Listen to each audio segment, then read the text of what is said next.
Hi hello welcome to Kovai அறுசுவை சமையல்.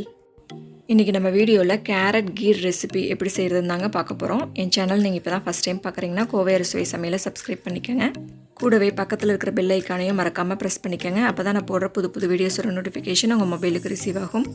வாங்க மிகவும் சுவையான இந்த கேரட் கீர் எப்படி செய்கிறதுன்னு பார்க்கலாம். இன்றைக்கி நான் 300 கிராம் கேரட் எடுத்திருக்கேன். இந்த கேரட்டை நல்லா கழுவிட்டு இந்த மாதிரி தூள் சீவி எடுத்துக்கோங்க. கேரட் தோல் சீவினதுக்கப்புறம் இந்த மாதிரி சின்ன சின்னதாக கட் பண்ணி எடுத்துக்கோங்க.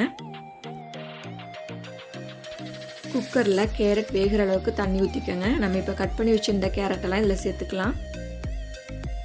இப்போ குக்கரை மூடி விசில் போட்டு ஒரு 3 விசில் விட்டு எடுத்துருங்க.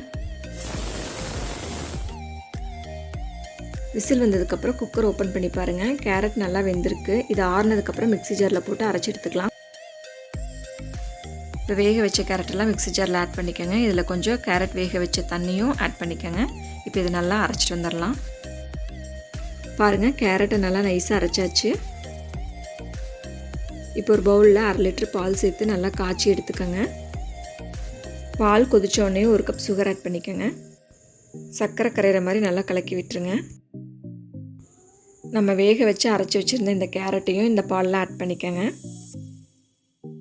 இந்த கேரட் இந்த பாலில் நல்லா மிக்ஸ் பண்ணிக்கோங்க. இந்த பால் நல்லா திக்காகணும். இப்போ பால் நல்லா திக்காயிடுச்சு. இதில் கொஞ்சம் ஏலக்காய் தூள் சேர்த்துக்கோங்க. சின்னதாக கட் பண்ணி வச்சுருந்தா பாதாம் சேர்த்துக்கலாம். சின்னதாக கட் பண்ண முந்திரி ஆட் பண்ணிவிட்டு நல்லா மிக்ஸ் பண்ணிக்கோங்க. இது ஒரு 10 மினிட்ஸ் நல்லா கொதிக்கணும்.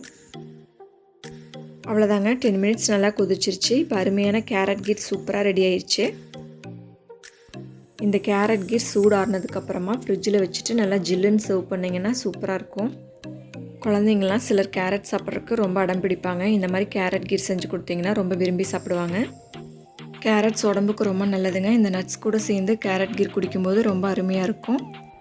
கண்டிப்பாக இந்த சூப்பரான கேரட் கீர் ரெசிபியை நீங்களும் வீட்டில் ட்ரை பண்ணி பாருங்கள். ட்ரை பண்ணி பார்த்துட்டு உங்களோட ஃபீட்பேக்ஸை என் கூட மறக்காமல் ஷேர் பண்ணிக்கோங்க. இந்த வீடியோ பிடிச்சிருந்தால் லைக் பண்ணி ஷேர் பண்ணி கோவை அறுசுவை சமையலை சப்ஸ்கிரைப் பண்ணுங்கள். சமைப்போம், சுவைப்போம், உணவையே மருந்தாக்கி ஆரோக்கியத்துடன் வாழ முயற்சிப்போம். தேங்க்ஸ் ஃபார் வாட்சிங் திஸ் வீடியோ. Thank you friends.